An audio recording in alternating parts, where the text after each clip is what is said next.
Welcome.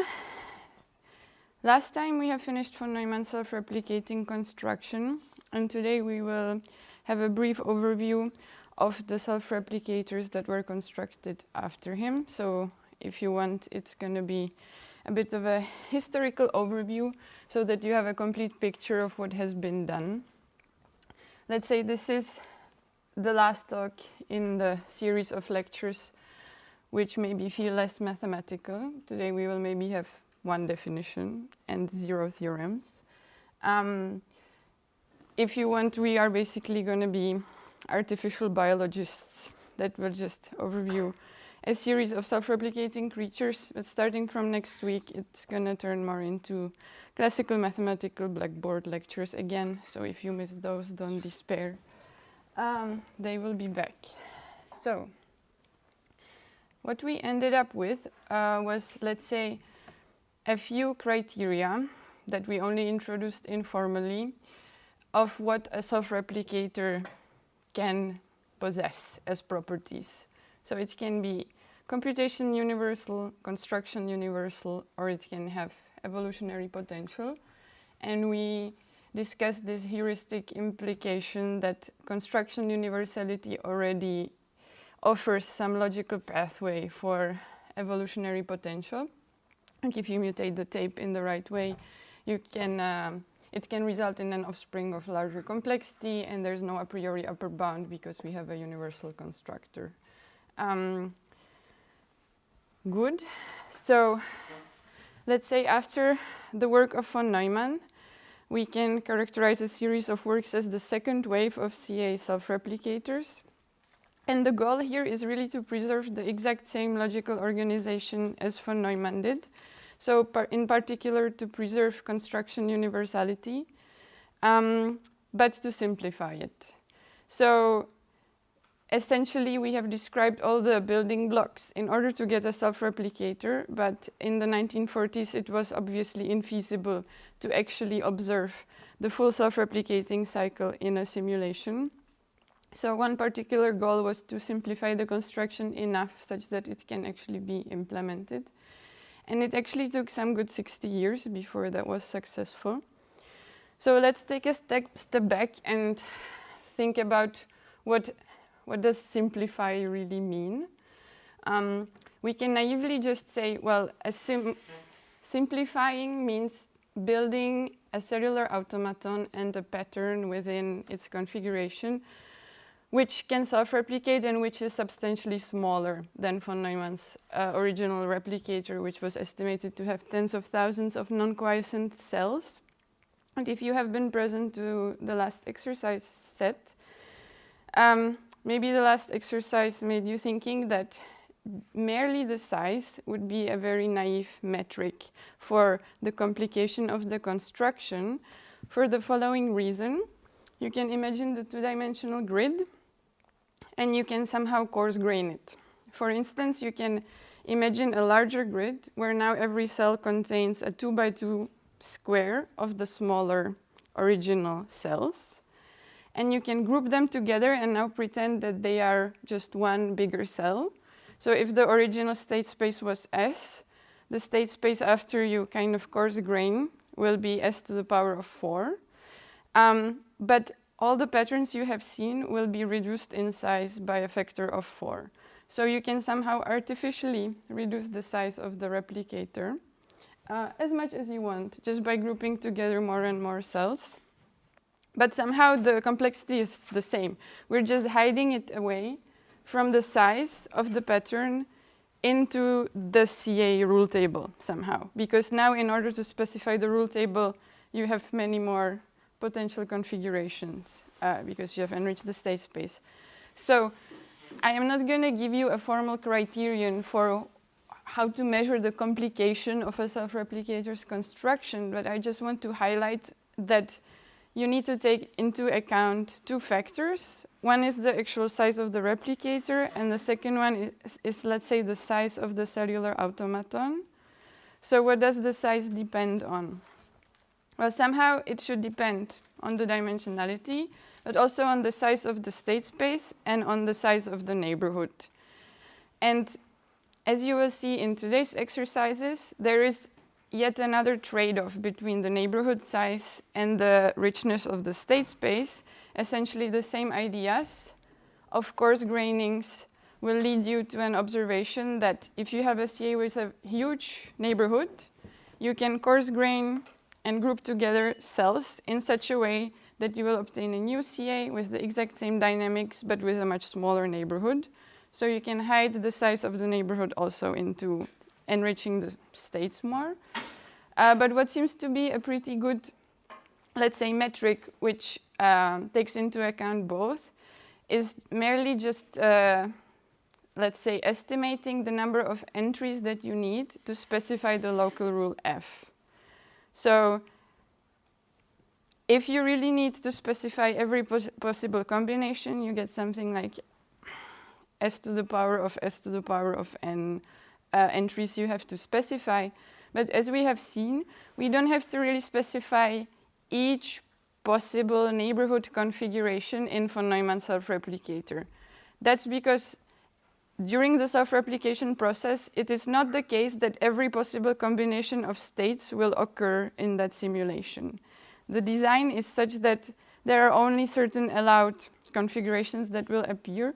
So what would be, I suggest informally, like a suitable way to measure it is to see which part of the rule table that is actually crucial for the self-replication encodes the self-replication and measure how many transitions you need for that. And somehow coupling both the replicator size and this, let's say, size of the rule table that you need to specify seems like a good way to have an idea of how complicated your construction is. And this is indeed what will happen in the examples we will see. Like people push in different directions. Sometimes they enrich the CA more and then the resulting pattern is simpler. And sometimes they push the size of the CA to be much smaller, but the resulting replicator is much larger. So this seems to be the trade-off one needs to make. And this is the only definition we will see today, which essentially boils down to how can we simplify F in a bit of an interesting way. And that is, we can consider cellular automata which have certain symmetries. For instance, they can be rotationally symmetric. And this definition is just formalizing this. So what is the symmetry of a cellular automaton's local rule? So suppose we have a d-dimensional automaton with some neighborhood n and some local rule f. So first of all, a mapping which assigns to each cell in the neighborhood a state will be called a neighborhood configuration of A. And the set of all such configurations will be denoted s to the power of n. So now, where are the symmetries? So suppose we have a group which acts on n. So this group will represent a set of geometric symmetries of the neighborhood. So for instance, if we have the von Neumann two-dimensional neighborhood, we can have a group generated by the rotation of 90 degrees counterclockwise, which acts on a neighborhood given by n1, n2, n3, n4, and n5. Yeah, just by rotating it, this should be pretty straightforward. Yeah, so this is one particular group that is pretty common.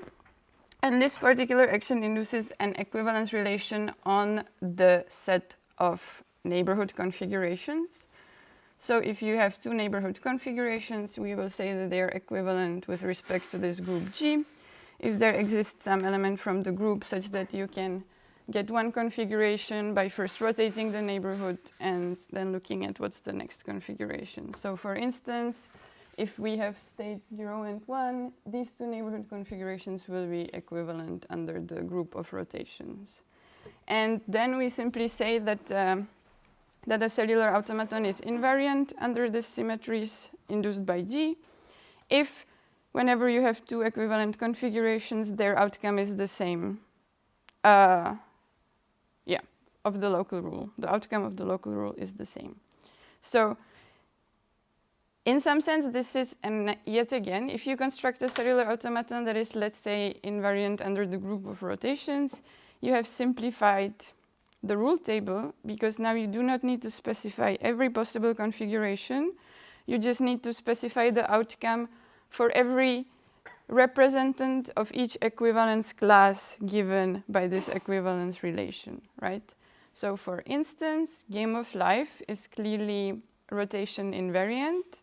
And this is one of the reasons why I think it might be popular, is that the description of the local rule is actually very simple because it has this invariance under the symmetries. So you will also get to compute explicitly how does the size of the rule table reduce if you have certain symmetries. It's a simple application of the Burnside's lemma, so you'll have a chance to practice this because this will be actually useful for us in different contexts throughout the lecture.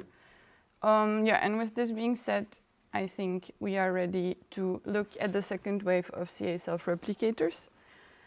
So the ultimate goal is to see the actual implementation, and I suggest to have this tier list of criteria for what the implementation can entail. So let's say the weakest one we can call a spatial one. So this means that you can construct a cellular automaton and a configuration which spatially realizes the full replicator structure, meaning the machine, but not necessarily the tape, possibly with some short instructions on the tape that are sufficient to demonstrate that this machine can actually interpret these instructions and build some small patterns. But as you have seen last week when I showed you the actual simulation of von Neumann self-replicator, the bottleneck sometimes is just the length of the description of the machine. Like we saw the machine being approximately this big and its description length ran probably somewhere over there in class. So essentially this is what we don't care about in the spatial implementations. The second tier is an informational implementation where you not only specify the exact pattern constituting the machine, but you also specify the full tape containing the description of the machine. But it can turn out that actually looking at the full self-replication cycle is infeasible because it would take thousands of years. And the third tier is having a temporal implementations where you can actually witness the self-replicating cycle within your lifetime, or hopefully even shorter than that. Good. So here is a very non-exhaustive overview of some constructions that I think are worth mentioning. Yeah, just to have an idea. So after, let's say, Thatcher, who completed von Neumann's construction, about 10 years later, came up with a universal self-replicator in just an 8-state cellular automaton with von Neumann neighborhood and rotational symmetry. So compared to the 29-state without rotational symmetries, this is a significant, let's say, push down on the CA size. But obviously the resulting actual replicator was too large to be implemented at the time.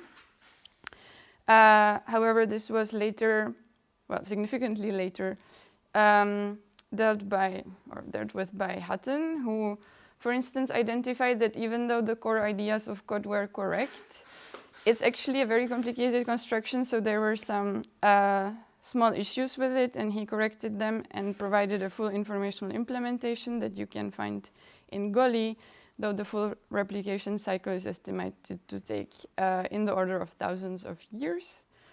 So the second improvement in the other direction was, let's say, by Devore, who built up on Code's construction, modified it, and designed a self-replicator that spanned only 19,000 non-quiescent cells.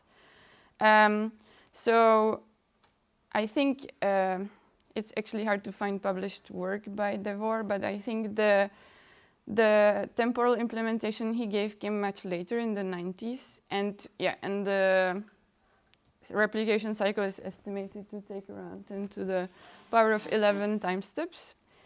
And lastly, we have two more efforts. So Pesanta and Nobili, let's say, worked with the original von Neumann cellular automaton, but they added 3 extra states, which actually made it very easy to implement wire crossings. So as you have seen last week, to have wire crossings in von Neumann CA, we needed a pretty complicated loop of recognizers or pulsars and decoders, or pulsars and recognizers, yeah. So now it's basically enabled by one single state. So this is a good highlight that, yeah, sometimes enriching the CA a bit can substantially simplify the actual replicator, so their implementation is also available in Goli and takes in the order of, yeah, again, 10 to the power of 10, 11 time steps. And lastly, William Buckley really puts a lot of time and effort in making a self-replicator work in the original von Neumann CA. And this is the implementation that I have showed you last time was his. So it's definitely, there's no time or space to go through the details of these, but except for one, we will look into more detail of Code's construction. The reason is, well, first of all, he had some really nice engineering ideas of how to work with rotational symmetries. And the second reason is that actually his design served as a baseline for the third wave of replicators, which are substantially much more compact. So this is why it might be worth to looking at them. So, good. Do you see this well? Hopefully. So the Code CA has just 8 states. There is again the quiescent background, and there's a blue state which essentially represents a channel. So it's just a solid or like stable state that remains the same but can carry signals. And the signals are represented by these 5 states. But here is the following issue that we run into. Imagine you are sending signal down this channel that instructs it to, let's say, make a left turn and prolong this channel by 1 cell. So how is this cell actually supposed to know that the signal passing through is essentially directed towards it? Since we only have von Neumann neighborhood, and now we don't have any directionality, the signal here for this cell is completely indistinguishable from this cell, which has the exact same information. So essentially now we have lost the ability to tell for the neighboring cells of a channel where they are. Like, are they at the end of the channel or are they in the middle of it? So this is, let's say, the idea which is very nice and that kept being reused later, is to introduce an extra state, which is the red one, which can be introduced as a sheathing state. And essentially, we will wrap every channel in this sheath given by the red state. And what happens now is that you can see that this cell suddenly gains spatial awareness of where it is because one of its neighbors does not have the sheath, whereas the other one does. And this is in stark difference to a cell which is in the middle of the channel, which knows it's in the middle of the channel. So this is essentially the idea behind this. And how does signal propagation work? So suppose we want to send this signal state 7. So again, we don't have any directionality because we have a symmetric CA. So how can we introduce that? So essentially, we have to somehow break the symmetry of this configuration. And this is done by every signal state having a trailing state, which is just the quiescent state. And this somehow gives the signal a direction which is always away from the quiescent state. So now if we run this, the signal will travel. Actually, it's so nice that the channel gets somehow sheeted by itself. Never mind. Yeah, so we have traveling signals. So hopefully this is clear. Maybe one last detail is that with this particular, so this is a bit niche, but yeah, for completeness, maybe you might be wondering. So let's look at this cell again.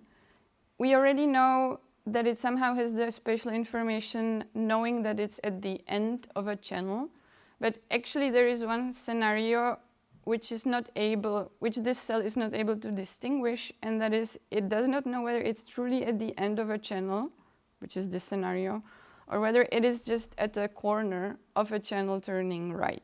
So these two are identical, the neighborhood configurations for this cell. But this is essentially just dealt with by the way signals interact in these two scenarios. So if we look at this situation, now this cell might be wondering, okay, this signal might be concerning me, so it somehow activates. But this signal knows that it's just traveling through, so in this case, the following signal is just quiescent, and this cell will know, okay, since this is a quiescent state, I know the signal is just passing through, so let me just deactivate, and all goes well. Whereas in this situation, the way the signal interacts with the actual end of the channel makes it so that in the next time step, the quiescent state does not follow. So this activated cell knows, okay, I'm actually at the end of the channel, so this signal does concern me, and let me stay activated until I receive further instructions of what I should do. So the yellow signal is somehow responsible for growing the channel to the left. This is why we were discussing this particular signal. And this is indeed what happens. The actual four, let's say, this sequence of length 4 of these signals will actually complete the left turn in both scenarios. Yeah. So yeah, this is just to know that essentially we can have some analogs of construction arms, we can grow channels. And we will not go into the detail of how the actual self-replicating construction work, but I wanted to show you one particular building block that Code uses in his construction. Can I zoom this in more? Probably not. Okay. So this is some sort of a loop which has two signals traveling through it. These two signals in combination, first the turquoise, then the white, are responsible for prolonging a channel one step forward. And what happens is every time the signal reaches this junction, this again acts like a broadcasting, let's say, configuration. So the channel will multiply, or the signal will multiply and both travel back in the loop, but also be emitted into this construction arm, if you wish to call it like that. So we essentially Code calls this the pulsar.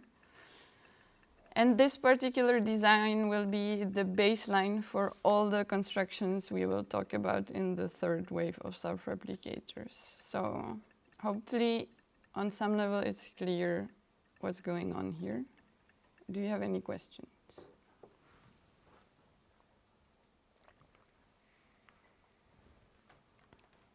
Good. So this brings us, let's say, to the end of the second wave. In the 2010s, the temporal implementations were finally at place. But let's go back to 1984.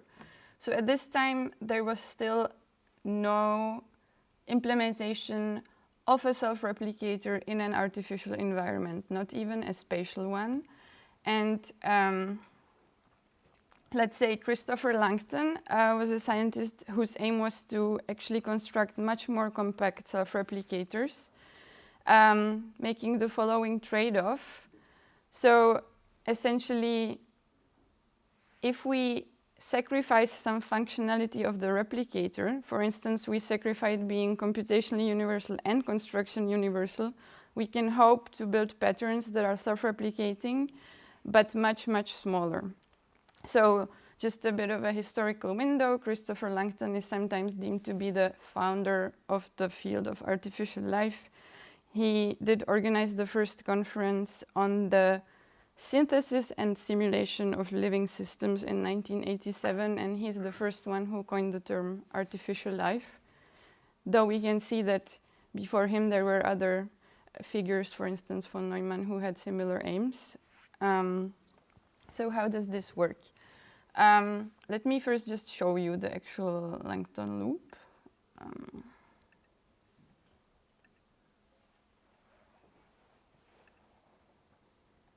So this is the design. It seems suspiciously similar to what we have seen before, but I mean, not suspiciously. It is really inspired by the Code's pulsar. And in fact, the states are also, there's just 8 of them. This CA is also rotationally symmetric, and most of the rule table actually follows Code's design, except for a few simplifications. So in Code's design, we needed 2 signals to prolong the cell by 1 element forward. But let's say Langton modified the CA rule such that now it only takes a single signal sequence to do the same job, essentially for the following reason. So he noticed that we can leverage the rotational symmetries in a few ways. So essentially this loop has 4 identical sides. So if we want to send instructions down this construction arm to build the exact same loop, we do not need to really specify every single step of the process, because we know that the signal will get multiplied, or the signal that will be looping around will be periodically emitted into the arm. So all we need to do is encode the way to construct one side of the loop. So this is exactly what these instructions do. Every blue instruction tells this channel to be prolonged 1 cell forward, and then the sequence of 2 yellow states tell the arm to make a left turn. And since these particular instructions will be emitted periodically into the construction arm, it's going to make another loop. So this is why it's crucial to reduce the length of the instructions, because if the size of the loop is n, we only have 4n available places to encode information. So if in Code's design it took somewhere between 4 instructions to 6 or 2 to 4 instructions to prolong the cell, each instruction being length 2, it would just simply not fit within the loop itself. So in some sense, we are now hard coding something very specific into the CA rule to make this construction work. And this is, let's say, the price we have to pay to have very small self-replicators. But this is essentially the first time that humankind saw, well, actually, that's not true. One of the first times that we were able to see artificial self-replication. So essentially, this loop produces an offspring, and then because it's kind of rotating, it tries to produce another offspring in a rotated direction, and if it realizes that it ran out of space, it somehow dies out and becomes this static loop. But as you see, throughout time, we have more and more replicators propagating through the grid. So let's look at it again a bit slower. So why is this self-replication still non-trivial? We will discuss this a bit in detail later, because we have lost computational universality and construction universality. So what would be another criterion that would help us argue that this is something non-trivial, that we still are elucidating something about self-replication? In some sense, Langton argues this is the double usage of this information. So this is, let's say, the sequence of signals is, let's say, the genome of this loop, and it is indeed being used twice. So as we see the signals being, let's say, interpreted to build the construction arm, or like to build the new loop using the construction arm, this is, let's say, the translation process.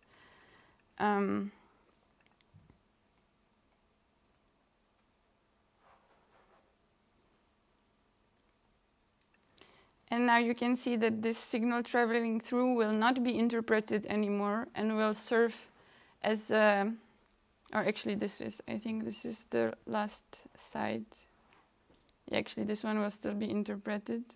But this iteration that comes into the loop will never really be used to build anything. It's essentially the transcription process where the genome is being copied. So Langton arguing that this is the core principle of biological self-replication. It is still preserved in the loops. This somehow means that it's non-trivial. Are there any questions to this?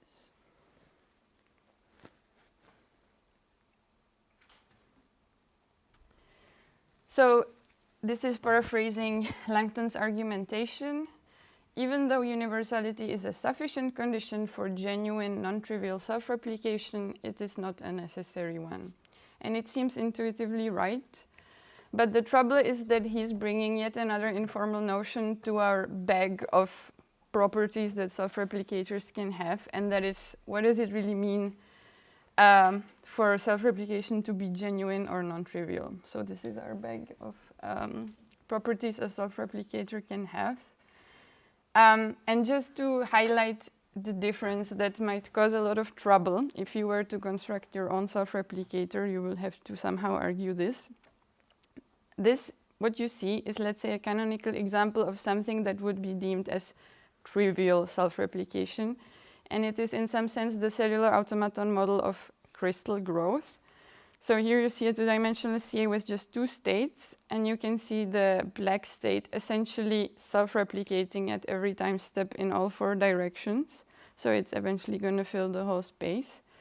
But it does not elucidate anything about self-replication. In some sense, the self-replication is so hard-coded into the CA local rule that it just takes a single time step, and we do not see any, let's say, logical organization needed to explain self-replication. So this is, if I was talking about von Neumann's CA being somehow universal in the sense that he did not assume anything particular about the CA, he just wanted to be expressive enough that he can make larger functional building blocks to make a self-replicator, this is in stark contrast to it. Here, everything depends on the particularity of the CA's design.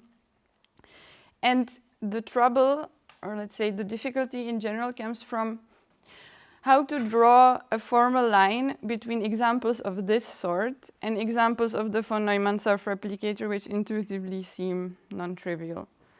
So one line of argumentation we can have is, okay, von Neumann self-replicator is construction universal, therefore has some evolutionary potential. So not only can it self-replicate, but it can potentially evolve.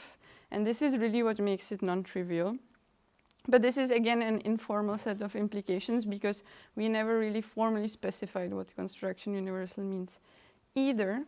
But in some sense, we can now see that Langton's example provides two more, elucidates two more relationships between these informal terms, and that's that non-triviality does not necessarily imply construction universality, nor does it imply computation universality. And in a lot of works, people argue, or let's say, they defend that a particular self-replicator is non-trivial because it is computationally universal. But as we will see in the second half of the course, you can have computationally universal systems or cellular automata that are not capable of non-trivial self-replication. So actually, being computationally universal is a property that is somehow independent of non-trivial self-replication. So, yeah, when it comes to non-trivial self-replication, we are still far from giving a formal characterization of what would it mean. But it seems that computational universality is not a good one. So yeah, we will actually formally prove this relationship. Well, this was, let's say, a philosophical intermezzo, but let's go back to the to watching more self-replicating creatures. So essentially, starting with Langton, he inspired this third wave of self-replicating constructions, which were all somehow arguing they are non-trivial, but are very compact. And essentially, Langton's loop was the bare first example. And after him, different authors started reintroducing more and more functionality into the loops. So there seems to be almost like a spectrum of replicators. So we will not really talk about Bill's construction, but he really pushed this CA size even further. So now it's just 7 states for Neumann neighborhood rotational symmetry, and the loop spans just 12 cells as compared to the 86 ones in Langton's loop. But what we will talk about is Tempesti's design, who essentially reintroduces some constructing capability into the CA, or into the self-replicating loop. So luckily this is also in Golly. So this is a Tempestis loop, which has more states. But before I try to explain what does it do, let's just look at what does it do.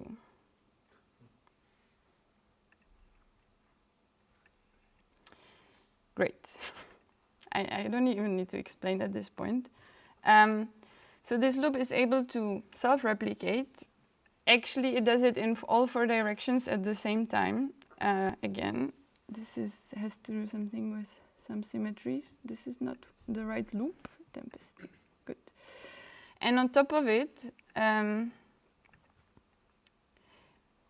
this code that circulates around does not only encode instructions for offsprings to be built, but it also encodes this part of the program that constructs a particular pattern inside the loop.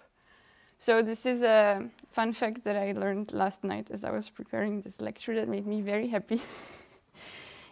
Is you might wonder, what is this LSL stand for? So it's the acronym for Logic Systems Laboratory, which was actually a laboratory here at EPFL in the 90s, which was doing very interesting research regarding artificial life. They are, for instance, also the ones responsible for a biowall, which was, let's say, a physical cellular automaton that you could see on campus, but is no longer functional, which is a pity. So, yeah, and a fun fact. So is this loop construction universal? Well, the short answer is no, but let us discuss some particularities of what's going on. So let's look at it again. So, in some sense, Tempestis loop is pushing the size of the genome of this particular loop to the extreme. Now the genome is actually only 1 instruction long, and that's somehow enabled by offloading even more particular design into the cellular automaton rule itself. So how does it work? Essentially, the genome is only represented by this red cell. And at the beginning, the red cell, let's say, initiates the construction arm to start growing. And now it is designed, the CA is designed so that the construction arm actually grows on itself, as you can see. It does so at the speed of 1/2, so it takes 2 time steps to advance 1 cell. And that's crucial, because as this red signal loops around again, it has the ability to catch up with the construction arm. And first it informs it that it is far enough to start, let's say, the actual construction of the offspring. So now the construction arm keeps on growing, and as the next red signal comes, it will instruct it to essentially turn left. And that's all. This is how 1 bit of information can somehow encode this whole loop. Is this still non-trivial self-replication? Probably. It looks cool. But what's interesting is that we have essentially now created so much extra space to encode additional information. And this is what is being used such that this pattern is being built. But an important property is that it is not the case that for 1 fixed cellular automaton you could have different programs that build different patterns. Essentially, so now it's the transcription part, the program is being copied. Essentially, this pattern somehow will completely detach from the loop, and it is actually hard-coded into the cellular automaton rule to grow this particular shape in some sense. So if you wanted to build a different shape, you would have to introduce potentially more states into the cellular automaton and change the rule table. And as such, it is not really clear whether for 1 fixed cellular automaton you could have a program that serves as a universal constructor. Essentially, 1 problem is that that program would have to have, let's say, an arbitrary length, but we have the length limited by the loop, so we would have to have loops of growing sizes, which in this particular way, the way self-replication is hard-coded into the CA, it is not really clear that a loop could construct a loop of a larger size, for instance, right? So this is, let's say, some construction properties. There was also this series of authors who introduced some computation or reintroduced some computation capacities into the loops. This is maybe too much computation capacities. We want something simpler. Per year loop. Good. So this loop actually works the exact same way Langton's loop would for the actual self-replication. The genome is of the exact same length, and it will indeed form the exact same loop. But now we have enriched it by 2 extra tapes. Essentially, this tape stores a program, and this tape stores some data. And on top of this loop being able to self-replicate completely, including these 2 tapes, it is able to execute this program with, let's say, something along the lines of a Turing machine head on this data and then halt. So it is actually the case that this loop is computationally universal, but not construction universal. So again, it's a nice example that does show something. We can see what's going on. So now the system's computing, now it halts, and so essentially there is this phase where exact self-replication happens and then the program is executed. So this is an interesting example, but again, you can even introduce mutations into the program, and then the loop will be able to essentially execute a more complicated program or have richer function. So it does have some capacity for inheritable mutations, but the problem is they will never manifest phenotypically. Whatever you change within the program, the way the CA is again designed, let's say the copying of this whole tape is, let's say, hard-coded into the CA, so it will always result in a daughter loop, which has the exact same program as the parent, unless there's a mutation, and it will never manifest phenotypically in loops of different sizes or shapes. This would have to somehow modify the genome inside the loop to do that. But it's a pretty interesting example, yeah. So I think they even implemented a way to check whether this is like a good parentheses sequence, which I don't want to go into detail because I don't know the detail actually, but I encourage you to play with this. And the last interesting example from the third wave comes from Cho and Regia. We will encounter them again later. And this is just like, it's a really interesting idea. It's to use self-replication in order to compute something. So essentially we have seen that recursion is the deep reason behind being able to have self-reference, but now we're somehow using self-reference to implement recursion. So it's in some sense the other way around. So essentially they have designed self-replicating loops that can solve the satisfiability problem. So what is it? We have some Boolean formulas in the conjunctive normal force. So we have conjunction of some basic expressions. Let's say this is a 3 set, but it doesn't really matter. And the question is whether there is some assignment of the variables to 0 and 1, such that this expression is evaluated to a 1. And actually the idea of how to use self-replicating loops to do this is quite simple. Let's say this is the original loop, which represents this expression by having 3 free variables. They can be represented by, let's say, 3 question marks. And as this loop self-replicates, it somehow offloads into the offspring a potential partial solution. So for instance, it can make 2 copies, and 1 copy of the loop will have the first variable set to 0, and the other one will have the first variable set to 1. And then these loops can again self-replicate to assign the value to the second expression and so on.